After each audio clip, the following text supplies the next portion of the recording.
Liz Hamburg, and we're at the Dream It, Launch It, Live It Live conference in New York City, and she's just come off the panel for Financing Your Dream. Liz is an angel investor. She owns a company called Upstart Ventures. She does a radio show called Launchpad, which focuses on entrepreneurs and their stories and their dreams. And she's always been a serial investor. Serial entrepreneur too, so I've been on both sides as an entrepreneur and investor. Not only giving the money, but getting the money too, so both sides of the table. Thank you. Yes, a serial entrepreneur.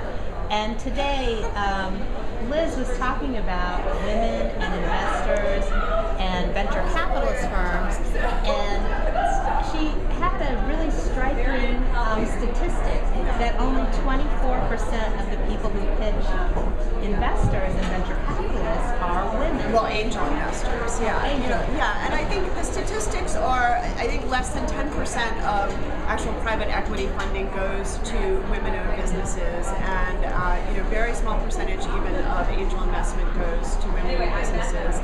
And we were talking at the panel about 15% of SBA loans go to women-owned businesses. And so part of that question is not to deter anyone, because I think there definitely is a lot of funding out there. But the point is, I think to some extent, women are not asking. And if women don't ask for capital, they're not going to get it. So, as much as it is challenging to get it, there's not as much capital out there for women-owned businesses. I do find that I hear anecdotally that women are not seeking capital. They're often seeking debt, so they are seeking small business loans as much, if not more, than they're seeking equity. So I think that women do need to understand that there are all forms of capital available to them, and they do need to start exploring options. Great. So I've heard this statistic, the number one reason why women-owned businesses fail is because of this capital issue.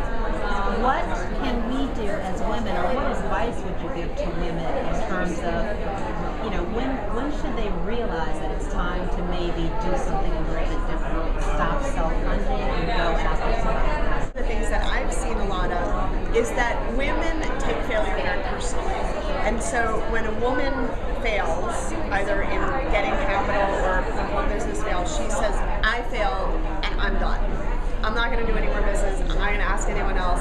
I'm going home and maybe I'll take a regular job, or I'll go back to being a mom. Whereas, huge generalization, but a lot of male entrepreneurs will say, my business failed, but I'm going to pick myself up and I've got another idea, or I've got another spin on it, and I'm going to go back out and try it again. And investors tend to invest in entrepreneurs who have failed more than even first-time entrepreneurs, because they like the idea that someone has gone out there, they've tried something, they've learned what doesn't work, and now they're coming back and they really can do something much more successful. So it's okay to fail, but I think it is also important for women entrepreneurs to recognize that they can access capital, and they should be, if they need it, looking for capital.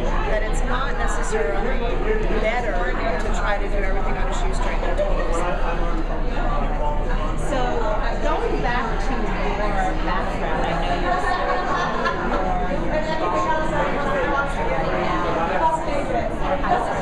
yeah, we have my company is Upstart Ventures, and we do consulting to early stage businesses, and we do incubating and some angel investing of early stage businesses. My background has been more in technology and new media, and through ApplyWise we've launched a whole variety of businesses, including the latest one, which is ApplyWise.com, which is a software program, an online program to help high school kids get through the college process. And for that, so anyone who has kids in high school, oh, you do? I'll be looking into we'll talk, because it's a totally stressful thing, and it's very expensive. It's a great example of taking a service that's been out there. It's a very high-touch service, as you probably know, very expensive if you want to use independent counseling, but we've created sort of an affordable online alternative, and that's something kids love to learn online, and so we've really taken the way that they are comfortable learning now and created an affordable, accessible version that is being used in schools and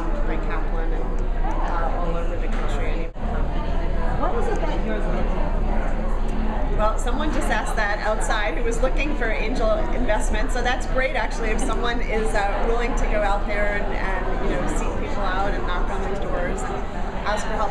I look for a couple of things. One is I look for something that I personally am passionate about and think that I can add value to.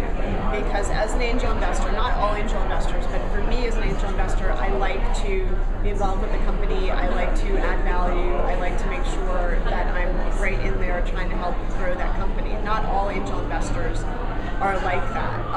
The other thing, and I think the most important thing that most early stage investors will tell you is you're betting on the team.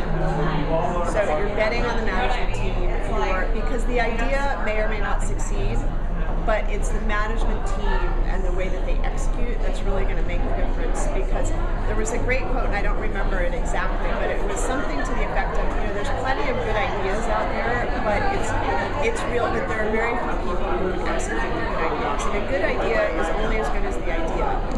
And even, there's many entrepreneurs who say, oh, I won't tell you my idea without signing an NDA, a non-disclosure agreement. And all that is fine. There's probably a million people who have the same ideas. It's all about how you execute. And that's what I really think. Thank you so much. I actually know of a quote too, there are no new ideas, which kind of folds into what you said. It's all about the execution. Look at Starbucks. If someone came and said, I have a great idea, I'm going to create coffee shops, I think that's been done before. But how you create the coffee shops and how you create the brand and how you create the customer service experience, that's really, they created something new. And it's certainly not a new idea. Certainly not. Well, thank you so much for sharing this information with us today and for participating on our panel. I know the women loved hearing what you had to say. It was a lot of fun. Very inspiring. Thank you.